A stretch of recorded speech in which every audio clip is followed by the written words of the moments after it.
Hello दोस्तों, स्वागत है आप सभी का आपके अपने यूट्यूब चैनल प्राइम प्रभाकर पे। दोस्तों, आज हम देखेंगे अपनी यूपीपीसीएस की मेंस की क्लासेस में जीएस 6 यानी यूपी स्पेशल के पेपर में टॉपिक नंबर 5 को, जिसमें हम देखेंगे यूपी के लोक वित्त एवं राजकोषीय नीति को। ये सब सिलेबस के टू द पॉइंट होते हैं जो आपके एग्जाम में सिलेबस में दिया हुआ है। यूपी में लोक वित्त एवं राजकोषीय नीति यानी कि जो आपका पब्लिक फाइनेंस है और जो फिजिकल पॉलिसी है वो, और कर एवं आर्थिक सुधार क्या क्या हुए हैं, और राज्य की जो एक जिला एक उत्पाद नीति चल रही ओडीओपी, इसके बारे में क्वेश्चंस मतलब इसमें पूछे जा सकते हैं। और यही आपका टू द पॉइंट सिलेबस है। तो तीन चीज़ें हमें पढ़नी है, तो लोक वित्त और राजकोषीय नीति, कर एवं आर्थिक सुधार और फिर ओडीओपी। ठीक है, तो चलिए क्लासेस की शुरुआत करते हैं। और अब आप लोगों ने अगर इसकी प्रीवियस वीडियोस नहीं देखी हैं जो 4 टॉपिक पे आई हुई हैं, लगभग 6 वीडियोस हैं, तो उसकी पूरी प्लेलिस्ट बना दी गई है और प्लेलिस्ट का लिंक डिस्क्रिप्शन में है। आप जाकर पूरी प्लेलिस्ट को सेव कर लें। तो अभी तक आपको उसमें 3 प्लेलिस्ट मिलेंगी, जीएस 5 की और जीएस 4 एथिक्स की और जीएस 6 की। तो जीएस 5 और जीएस 4 एथिक्स तो कंप्लीट हो चुका है। तो जिन लोगों ने अभी तक उन सब्जेक्ट्स में को कंप्लीट नहीं किया है या फिर उनको पढ़ने में प्रॉब्लम आप लोगों को आ रही है, तो उन प्लेलिस्ट को भी आप लोग विजिट करना। कंप्लीट सिलेबस कराया गया है एकदम टू द पॉइंट। ठीक है, जिन लोगों ने नहीं किया है कर लो, और जिसको फिर क्लासेस कर लो, उसके बाद नोट्स वगैरह चाहिए तो आप मेरा जो मेंस का ग्रुप चल रहा है वो ज्वाइन कर लेना। वहाँ पे सारे जो जीएस 1 से लेकर 6 तक के और प्लस एसए का मटेरियल दिया जाएगा और दिया भी गया है, तो वो सब आप लोग वहाँ से रिवाइज कर सकते हो। ठीक है, तो अब चलिए आज की क्लास की शुरुआत करते हैं। तो हमारा जो पहला टॉपिक है वो है लोक वित्त यानी कि जो पब्लिक फाइनेंस है। तो आखिर लोक वित्त या पब्लिक फाइनेंस होता क्या है, ये सब जीएस 3 में भी ये सारे टॉपिक्स हैं, और ये यूपी के परिप्रेक्ष्य में हम देखेंगे तो जीएस 6 में आते हैं, मतलब जीएस 3 में है। ठीक है, तो अगर ये पूछ ले लोक वित्त पे, पब्लिक फाइनेंस पे, तो आप इसमें क्या क्या लिखोगे। ठीक है, तो आप लिखोगे कि आय व्यय, किसकी आय व्यय, गवर्नमेंट की, और खासकर 1 साल की ज़्यादातर इसमें मापी जाती है। ठीक है, तो आप 1 साल मतलब ना लिखिएगा, सिर्फ ये लिखिए कि सरकार की या प्रदेश की आय व्यय व ऋण प्रबंधन का विवरण ही लोक वित्त है। ठीक है, बहुत शॉर्ट में टू द पॉइंट डेफिनेशन लिखी गई है, और ऐसे ही आपको लिखना है कि राज्य की आय व्यय व ऋण प्रबंधन का विवरण ही लोक वित्त होता है। और अब लोक वित्त में कितनी चीज़ें आती हैं, मैंने आपको बताया, आय व्यय और ऋण का प्रबंधन ही लोक वित्त है। ठीक है, तो आय मतलब रेवेन्यू या फिर इसी को इनकम बोलते हैं। जब एक व्यक्ति या मतलब छोटे कैनवास पे उसको देखते हैं तो वो इनकम हो जाती है, और जब किसी प्रदेश, राज्य या फिर केंद्र की या किसी देश की जो आय होती है उसको रेवेन्यू बोलते हैं। तो आय या रेवेन्यू बोलेंगे, और व्यय यानी कि एक्सपेंडिचर, और फिर ऋण प्रबंधन यानी कि डेट मैनेजमेंट। ठीक है, तो हम देखेंगे आय 2 प्रकार की होती है, राजस्व प्राप्ति जिसको कि रेवेन्यू रिसिप्ट बोलते हैं, और पूंजीगत प्राप्ति, ठीक है, कैपिटल रिसिप्ट बोलते हैं। ठीक है, राजस्व प्राप्ति में कौन कौन से लोग आते हैं, कौन कौन से मतलब चीज़ें आती हैं, तो जितनी भी हमें करों से प्राप्त आय होती है, इसके अलावा जो करोत्तर आय होती है यानी कि जो भी पीएसयूज वगैरह होती हैं, जो सरकारी कंपनियां होती हैं, वो जो सरकारी कंपनियां हैं वो जो प्रॉफिट कमा करके गवर्नमेंट को देती हैं वो भी इसी में आती हैं, या फिर इवन गवर्नमेंट ने किसी को पैसा दे रखा होता तो उससे जो उसको ब्याज वगैरह मिलता है वो सब उसी में आता है। और राजस्व प्राप्तियां हमेशा अच्छी मानी जाती हैं क्योंकि ये सरकार की मतलब क्या बोलते हैं उसको, नेट प्रॉफिट होता है, नेट इनकम होती है गवर्नमेंट की। दूसरी है पूंजीगत प्राप्तियां। पूंजीगत प्राप्तियां अच्छी नहीं मानी जाती हैं। ठीक है, पूंजीगत व्यय अच्छा माना जाता है।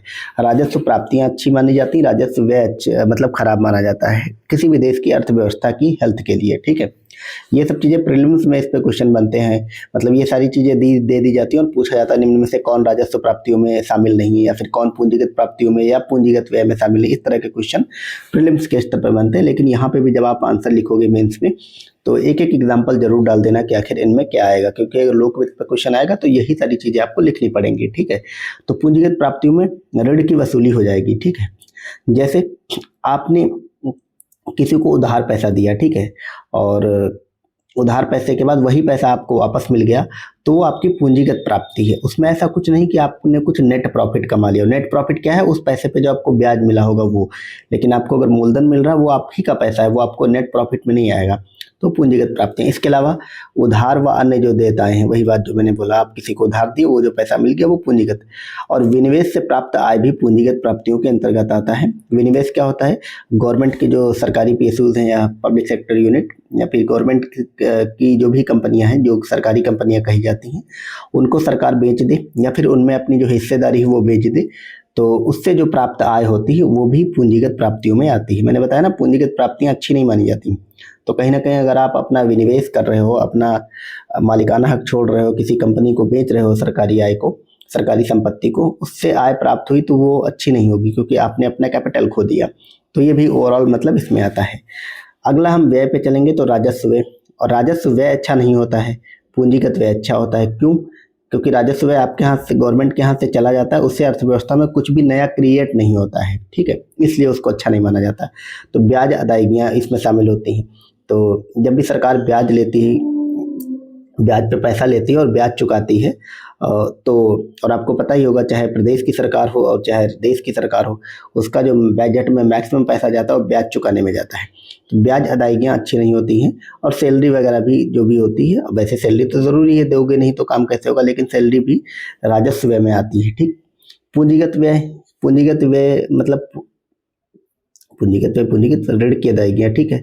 पूंजीगत व्यय हमेशा अच्छा माना जाता है, क्योंकि आपने किसी से पैसा लिया, आपने उनका ऋण चुका दिया, तो वह अच्छा माना जाएगा। इसके अलावा यहाँ पे पूंजीगत व्यय को पूंजीगत व्यय लिख दिया गया है, लेकिन मतलब इसका सिंपल सा मतलब ये है कि जो आप पैसा फैक्ट्रियों में कोई नई यूनिट लगाने में खर्च कर रहे हैं, जिससे कोई ना कोई वस्तु या सेवा जनरेट होगी, तो वो सब पूंजीगत व्यय में आती है, इसीलिए पूंजीगत व्यय अच्छा माना जाता है।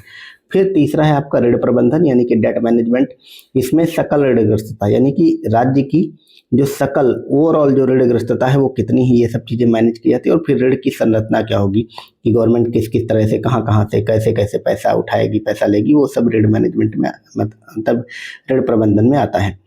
तो लोक वित्त की आप सबसे पहले डेफिनेशन लिख दोगे इंट्रो के तौर पे, फिर बता दोगे इनमें क्या क्या आता है, ठीक है। आपसे पूछेगा कि लोक वित्त में क्या क्या शामिल है, उसके क्या क्या कंपोनेंट्स हैं, घटक हैं, तो ये सब चीज़ें आपको लिखना पड़ेगा। जैसे मैंने बनाया है इसी तरह से आप बना सकते हो, ठीक। अब यहाँ पे मैंने एक ये लिख दिया है, ये आपको कराया जाएगा, क्योंकि ऐसा नहीं कि ये सारी चीज़ें जो मैंने बताई आपको ऐसे ही छोड़ देना है, इसमें आपको वर्तमान का डेटा फैक्ट भी देना पड़ेगा। तो चूंकि मैंने नहीं लिखा है 2025-26 वाला बजट से, क्योंकि आपको लेटेस्ट वाला लिखना है, तो लिख दिया है बजट से लेटेस्ट डाटा, राजस्व कितना रहा, ऋण कितना है, ठीक है, परसेंटेज में भी और संख्या में भी, वो सब आपको यहाँ पे अपडेट कर देना होगा, बस और कुछ नहीं करना। और आपको भी मतलब कहीं और से नहीं करना है, मैं खुद ही मेंस के पर्पज़ से आपका जब बजट आएगा तो बना के दूंगा, क्लास भी लूँगा और बता दूंगा कहाँ कहाँ पे क्या अपडेट करना है, ठीक है। तो बिल्कुल परेशान नहीं होता है। अब लोक वित्त के प्रबंधन में चुनौतियाँ भी हैं, क्या क्या चुनौतियाँ हैं, तो भ्रष्टाचार सबसे बड़ी चुनौती है, अपर्याप्त वित्तीय संसाधन, ठीक है, राजनीतिक हस्तक्षेप है, क्योंकि आपको पता है फ्री बीज कल्चर चुनाव में कितना हावी रहता है, और जीएसटी आदि से राज्य के जो राजस्व है उसमें कमी आई है, तो केंद्र के ऊपर निर्भरता बढ़ गई है। ये सब कहीं ना कहीं लोक वित्त प्रबंधन में चुनौतियां हैं, इसी को आप इसी तरह से लिख सकते हो, ठीक। नेक्स्ट, यूपी में लोक वित्त और राजकोषीय जो उत्तरदायित्व है या बजट प्रबंधन है, इसको संभालने के लिए एक एक्ट लाया जाता है। ये एक्ट तो वैसे 2004 का है, लेकिन 2020 में संशोधन किया जाता है, ठीक है। तो उसको कहा गया यूपी राजकोषीय उत्तरदायित्व एवं बजट प्रबंधन, सेकेंड संशोधन था इसमें, एक्ट अधिनियम जो था। हालांकि 2020 में इसमें क्यों मतलब संशोधन किया गया, क्योंकि कोविड-19 था, तो संसाधनों पर अतिरिक्त प्रभाव पड़ रहा था और अतिरिक्त संसाधन जुटाना था। ये दो कारणों से कोविड-19 आया था, तो ये दो कारण हो रहे थे, जिस कारण से ये संशोधन किया गया था। और संशोधन अगर किया गया तो ये आर्टिकल आपको याद रखना, आर्टिकल 213(1) के तहत किया गया।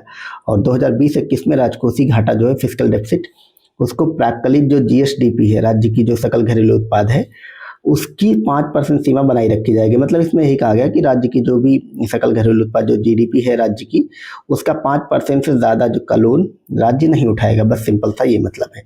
अब ये जो बजट या वर्तमान में जो राजकोषीय उत्तरदायित्व या बजट प्रबंधन या ऋण प्रबंधन जो चल रहा है, उसके उद्देश्य क्या क्या हैं, ठीक है, उनको हम देखेंगे 5 पॉइंट के माध्यम से। नंबर 1, राजकोषीय स्वामित्व व संपोषणीयता सुनिश्चित करना, ठीक है, राजकोषीय स्वामित्व और संपोषणीयता सुनिश्चित करना, इसको आप इसी तरह से लिखना।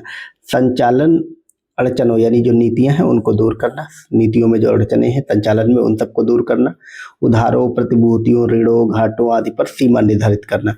अब ये सब चीज़ें मतलब ऐसा नहीं कि मैं इनको समझाऊं तो समझा नहीं सकता, पर इनको समझाने में 15-15, 20-20 मिनट सिर्फ एक एक पॉइंट पे चला जाएगा। और मुझे नहीं लगता कि आप लोगों के लिए, आप मेंस लिख रहे हैं तो आपने प्रीलिम्स के स्तर पर इन सब चीज़ों को पढ़ा नहीं होगा, ठीक है, कि उधार क्या, प्रतिभूति या ऋण घाटा सब पता है आपको। यही सब चीज़ें बस लिखना कैसे मेंस में, टू द पॉइंट आप आपको नोट्स मिल जाएगी, आपको क्लास मिल जाएगी, आप देख लो। 2-3 बार आप क्लास भी देखोगे एग्जाम से पहले तो आपकी कंप्लीट हो जाएंगी सारी चीज़ें, और नोट से रिवाइज करते रहोगे तब तो आप ऐसे ही छाप दोगे। और इतना भी अगर आप वहाँ पे लिख करके आओगे तो आपको बहुत अच्छा मार्क्स मिलेगा, ठीक है। तो आपको ये ना लगे कि मतलब क्लास छोटी है, मैं समझा नहीं रहा हूँ, मतलब समझाने की बात नहीं है। मेंस में टू द पॉइंट आपको यहाँ पे प्रिपरेशन कराई जा रही कि आप कितना एग्जाम में लिख करके आ पाओगे, ठीक है। तो आप उस तरीके से समझें। सामाजिक व भौतिक अवसंरचना में सुधार करना है। अब सामाजिक अवसंरचना में सुधार किस तरह से होता है, अब इसको मैं एक्सप्लेन करने बैठूं तो वही सब बातें हैं कि आप सामाजिक अवसंरचना में सुधार कैसे करेंगे। शिक्षा को बेहतर करें, स्कूल्स बेहतर करें, प्राइमरी जो एजुकेशन है, फिर हेल्थ को जो है उसको बेटर करें, ठीक है। बिजली, सड़क, पानी, ये सब चीज़ें अच्छी करें। व्यक्ति लोगों का जीवन स्तर सुधारें, उनकी पर कैपिटा इनकम, ये सब चीज़ें जो हैं सामाजिक अवसंरचना। भौतिक संरचना आपको पता, rail, road, port, expressways, highways, ये सब चीज़ें सुधार करें। नाली, सड़कें, ये सब चीज़ें इसमें आती हैं, ठीक है। तो मतलब इसको एक्सप्लेन कर आप लोगों को समझते ही होंगे, ठीक है। और इसके अलावा पारदर्शिता से व विवेकपूर्ण ऋण प्रबंधन किया जाए, मानव विकास के अवसर में वृद्धि, ये सब चीज़ें जो हैं ये किसमें हैं, ये उद्देश्य हैं इस राजकोषीय उत्तरदायित्व और बजट प्रबंधन, या फिर आप कह सकते हो लोक वित्त के, ठीक। अब यहाँ पे मैंने नोट करके एक चीज़ लिख दिया क्योंकि आपके लिए कम से कम चीज़ें रहें, आप उससे काम चलाओ, एग्जाम में ज़्यादा अच्छा रहता है। कि उपरोक्त जो 5 पॉइंट्स मैंने बताए हैं ये वर्तमान में अगर बजट प्रबंधन पे क्वेश्चन आए कि बजट प्रबंधन के क्या उद्देश्य हैं, बजट प्रबंधन में क्या किया जा सकता है, या फिर राजकोषीय या लोक वित्त आदि में समस्या या सुझाव कुछ भी पूछे तो आप ये सारे पॉइंट्स लिख सकते हो, ठीक है। क्योंकि यही सब पॉइंट्स घुमा फिरा करके आपको एग्जाम में लिखने रहते हैं। अब अगला जो हमने लिया है टॉपिक, मतलब इसी में, वो है राजस्व व्यवस्था में चुनौतियां क्या क्या हैं। तो मैंने तो बहुत सारी चुनौतियां एक साथ आपको लिखा दी है। अब आपको जो भी एग्जाम में कम से कम 5-6 एकदम आपकी उंगलियों पर रटी होनी चाहिए, एग्जाम में आया और आप उसको 1 से 2 मिनट के अंदर लिख के समाप्त कर दें, तभी आप एग्जाम में अच्छा परफॉर्म कर पाएंगे और वहाँ पे आपको समय की प्रॉब्लम नहीं होगी और अच्छे से पूरा पेपर अटेम्प्ट भी कर पाओगे, ठीक है। तो नंबर 1 कृषि आधारित अर्थव्यवस्था है, जिस कारण वहाँ पे राजस्व को वसूलना और ज़्यादा राजस्व लगाना कहीं ना कहीं ये एक चुनौती बनी रहती है। और कृषि में आपको पता है प्रच्छन्न बेरोजगारी की समस्या है, पूंजी निवेश में कमी है ही, पीसीआई मतलब पर कैपिटा इनकम कम है, राष्ट्रीय व राज्य के अंतर में निरंतर वृद्धि हो रही। तो राष्ट्रीय स्तर पे अगर जो पर कैपिटा इनकम है और राज्य की जो पर कैपिटा इनकम है उसमें अंतर आता जा रहा है, यानी राज्य में पर कैपिटा इनकम कम है, ठीक है। विखंडित जोत है, छोटा आकार का जोत है, तो इस कारण उनकी आय कृषकों की हो नहीं पाती है, तो उससे भी राजस्व नहीं आता है। अब यूपी में क्या है कि आप सबको पता होगा लगभग 65% जो पब्लिक है वो कृषि पर निर्भर है कहीं ना कहीं, प्रत्यक्ष या अप्रत्यक्ष रूप से। और ये 65% ऐसे हैं जो मतलब राजस्व में लगभग ना के बराबर योगदान है, खासकर ये डायरेक्ट टैक्स की बात हो रही है, ठीक। तो ये सब चीज़ें हैं। और कहीं ना कहीं इनकी परचेजिंग पैरिटी भी अच्छी नहीं, परचेजिंग पावर भी अच्छी नहीं है, इस वजह से इनडायरेक्ट टैक्सेस में भी ज़्यादा योगदान नहीं है। मतलब इतना डिटेल में लिखना नहीं है आपको, मैं समझाने के लिए बता रहा हूँ। औद्योगिकरण व उद्योगों को पर्याप्त प्रोत्साहन नहीं है, तो प्रोत्साहन है कागजों पे है, सरकार में आप देखोगे पर मतलब प्रभावी रूप से नहीं है, ठीक। ये सब लिख सकते हो। कर चोरी है, बहुत ज़्यादा कर चोरी है, जिन लोगों की जो है ऑर्गेनाइज वे में सैलरी आ रही है, पैसा आ रहा है, वो लोग तो कर देते हैं। इसके अलावा आप खासकर बिजनेस व्यापार में आपने देखा होगा कि लाखों करोड़ों का व्यापार करने वाले लोग हैं, लेकिन टैक्स में वो बहुत अच्छे तरीके से चोरी करते हैं, ये सब है। कर आधार वो भी सीमित हो गया है राज्यों का जीएसटी की वजह से। राजस्व अनुदान हेतु केंद्र पर निर्भरता है जीएसटी की बात से ज़्यादा ही। अधिकांश कार्यबल का असंगठित क्षेत्र में कार्यरत होना, ये भी अच्छा पॉइंट है, ठीक। सार्वजनिक उद्यम अधिकांशतः या तो बंद हो रहे हैं या घाटे में है, ये भी लिख सकते हो। इसके अलावा भ्रष्टाचार तो एक बड़ी समस्या बना ही हुआ है। तो राजस्व व्यवस्था में इतनी सारी चुनौतियां व्याप्त हैं, ठीक है। तो इतनी सारी चुनौतियां हम देख ली है। अब हम देखेंगे कि उपाय या सुझाव या आगे की राह अगर पूछे कि आखिर इन सब राजस्व को बढ़ाने में क्या क्या योगदान दे सकते हैं या क्या क्या नई चीज़ें लागू कर सकते हैं, तो ये कुछ पॉइंट्स मैंने लिखे हैं टू द पॉइंट में कि निवेश की नीति को लाए गवर्नमेंट, निवेश को बढ़ाए, सार्वजनिक उद्योगों में निवेश को बढ़ावा दिया जाए, ठीक है। निवेश तो हो रहा है लेकिन वो प्राइवेट सेक्टर में जा रहा है, सार्वजनिक उद्योगों में बढ़ाया जाए। तीव्र औद्योगिकरण पर बल दिया जाए, पर्यटन, शिक्षा व स्वास्थ्य पर जोर दिया जाए, कर चोरी व भ्रष्टाचार रोका जाए, एमएसएमई को बढ़ावा दिया जाए, निर्यात खूब सारा हो, निर्यात में वृद्धि की जाए, विदेशी निवेश को बढ़ावा दिया जाए, स्टार्टअप और आत्मनिर्भरता को बढ़ावा दिया जाए। तो ये लगभग 7-8 पॉइंट हैं, इनको आप 2-3 बार पढ़ना, याद हो जाएंगे अच्छे से। और यही सब आपको ऐसे ही लिख करके आना रहता है एग्जाम में, ठीक है। तो ये हमने देख लिया कंप्लीट यूपी में लोक वित्त राजकोषीय नीति को। अगला हम कर एवं आर्थिक सुधार देख लेंगे क्या क्या हुआ, और फिर ओडीओपी को देख लेंगे। तो ये प्योर इकोनॉमिक्स वाला लगभग लगभग चैप्टर है, और बाकी बस ओडीओपी स्कीम गवर्नमेंट की है, वो थोड़ी नहीं है, उसको भी देखेंगे।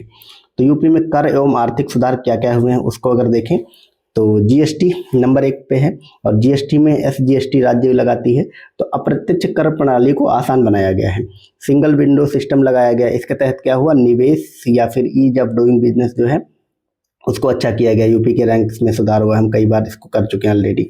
भूमि अधिग्रहण प्रक्रिया सरल बनाई गई है, निवेश प्रोत्साहन किया गया है, निवेश प्रोत्साहन एवं सुविधा प्रकोष्ठ बनाया गया है, ठीक है। स्टार्टअप नीति लाई गई है, निवेश शिखर सम्मेलन हो रहा है, ऑलरेडी इन सब पॉइंट्स को हम कर चुके हैं डिटेल में बहुत पिछली वाली क्लासेस में, ठीक है। तो एमएसएमई विकास, तो नीति एमएसएमई पॉलिसी है, प्रोत्साहन है, सब्सिडी है, प्रौद्योगिकी केंद्र बन रहे हैं, ये सारे पॉइंट्स हैं। बुनियादी ढांचा विकास बहुत अच्छा, रेल रोड इंफ्रा सब हम ऑलरेडी कर चुके हैं, ठीक है। ये सारे वो पॉइंट हैं जो ऑलरेडी मतलब बहुत डिटेल में कराए गए हैं आपको इससे पहले वाली क्लासेस में, तो इसीलिए इसको यहाँ पे एक साथ ऐसे ही लिख दिया गया है, ठीक है। अगला है कृषि सुधार भी किया गया है। कृषि सुधार में जैसे एग्जाम्पल में लिखना हो तो फसल बीमा योजना, जैविक खेती को बढ़ावा दिया जा रहा है, कृषि आधारित उद्योगों के लिए किसानों को वित्तीय सहायता दी जा रही है, कौशल विकास को बढ़ावा दिया जा रहा है, राजकोषीय समेकन, इसमें मतलब राजकोषीय समेकन किया जा रहा है। इसका मतलब है जो राजकोषीय स्वास्थ्य सुधार है वो बहुत अच्छे तरीके से किया जा रहा है। अब इसको अगर आपको ऑथेंटिकेट करना हो तो क्या लिखोगे, फिजिकल हेल्थ इंडेक्स आया था 2025 में, इसमें यूपी की रैंक बताई गई कितनी, 7th है, और यूपी फ्रंट रनर है। ये कहीं ना कहीं यूपी की बेहतर वित्तीय प्रबंधन को दर्शाता है, तो इस पॉइंट्स को आप लोग जरूर लिख कर आना। इसके अलावा पर्यटन प्रसार हो ही रहा है, पूरे 2025 में सर्वाधिक पर्यटन पूरे भारत में कहाँ पे आए, उत्तर प्रदेश में आए। स्टॉम्प ड्यूटी घटाई गई है, ठीक है, ओडीओपी योजना, एफडीआई प्रोत्साहन, ये सब किया जा रहा है, ठीक है। तो आप आर्थिक एवं कर सुधारों में इतने सारे पॉइंट्स को लिख सकते हो। और लास्ट में हम अगर इसको कंक्लूजन लिखना रहे तो आप क्या लिखोगे कि वस्तुतः ये सुधार यूपी को एक बीमारू राज्य की छवि से निकालकर भारत के ग्रोथ इंजन के रूप में यूपी को स्थापित कर रहा है, जो 2029 तक यूपी को 1 ट्रिलियन अर्थव्यवस्था बनाने में अपना योगदान देगा। आप कितना बढ़िया इंट्रोडक्शन है, सॉरी कंक्लूजन है, आप इसको इसी तरह से लिख करके आना। तो हमने देख लिया यूपी में कार्य एवं आर्थिक सुधार, इतना ही आपको करना रहेगा, इसके बाहर नहीं कुछ देखना रहेगा। अगला है जो आपके लिए ये बहुत अच्छी स्कीम है, इस पर हालांकि 2023 में क्वेश्चन पूछ लिया है, तो इसमें कुछ भी घुमा फिरा करके अगर क्वेश्चन पूछेगा तो मैंने 1 पेजर नोट्स लगभग रेडी कर दिया है, तो उसको आप देखे रहो, जाने रहो, इस पे क्वेश्चन बन सकते हैं। तो यूपी की एक जिला एक उत्पाद योजना है, इस पे क्वेश्चन क्या बनेगा। अब ये जो प्रिंटेड लिखा गया है ये मैंने क्या किया है, डायरेक्ट यूपी की जो ओडीओपी की वेबसाइट है यूपी गवर्नमेंट की, वहीं से मैंने लिख लिया है। तो ये भी इंट्रो लिख सकते हो, और ये भी चीज़ें आप इंट्रोडक्शन में इतनी चीज़ें या तो ऊपर वाला लिख दो, या फिर ये जो मैंने लिखा है इसको आप लिख सकते हो। तो ये उनकी वेबसाइट पे ही लिखा हुआ था, तो उसको हमने एज इट इज उठा लिया है कि उत्तर प्रदेश सरकार की महत्वाकांक्षी एक जनपद एक उत्पाद योजना का उद्देश्य है कि उत्तर प्रदेश की विशिष्ट शिल्प कलाओं, अब यही सब आपसे पूछा जाएगा, उद्देश्य पूछ ले तो ये सब लिखोगे, उन विशिष्ट शिल्प कलाओं एवं उत्पादों को प्रोत्साहित किया जाए जो देश में कहीं और उपलब्ध ही नहीं है, जैसे प्राचीन और पौष्टिक कलात्मक चावल, दुर्लभ एवं अकल्पनीय गेहूं डंठल शिल्प, विश्व प्रसिद्ध चिकनकारी, कपड़ों पर जरी दरजोजी काम, मृत पशु से प्राप्त सींगों व हड्डियों से अति जटिल शिल्प कार्य जो हाथी दांत का प्रकृति अनुकूलन विकल्प इत्यादि इत्यादि। इनमें से बहुत से उत्पाद जीआई टैग अर्थात भौगोलिक पहचान पट्टिका धारक है। ये उत्पाद उस विशिष्ट पहचान होती है, मतलब ये वो उत्पाद हैं जिससे उस स्थान की विशिष्ट पहचान होती है। तो ये इन्होंने मतलब ऑब्वियसली बता रखा है क्या है इनकी ओडीओपी की स्कीम। बाकी इंट्रोडक्शन में आप ये बात भी लिख सकते हो जो मैंने लिखा है कि ओडीओपी जो स्कीम है ये 24 जनवरी 2018 को प्रारंभ हुई थी, और ये जापान से प्रेरित है, और यहाँ के पारंपरिक उद्योगों को जिला स्तर पर बढ़ावा देने के लिए योजना शुरू की गई है। तो आप अगर अच्छे से लिखना चाहते हैं तो स्कीम के बारे में बता सकते हो। तो ये भी अच्छा इंट्रोडक्शन है जो मैंने बताया। एक लाइन में आप बता दो कि स्कीम कब शुरू हुई, दूसरी लाइन में बता दो ये स्कीम क्या करेगी। पारंपरिक जो उद्योग है उनको जिला स्तर पर बढ़ावा दिया जाएगा, ठीक। अब यहाँ पे मैंने कंक्लूजन ऊपर ही लिख दिया, आप देख सकते हो।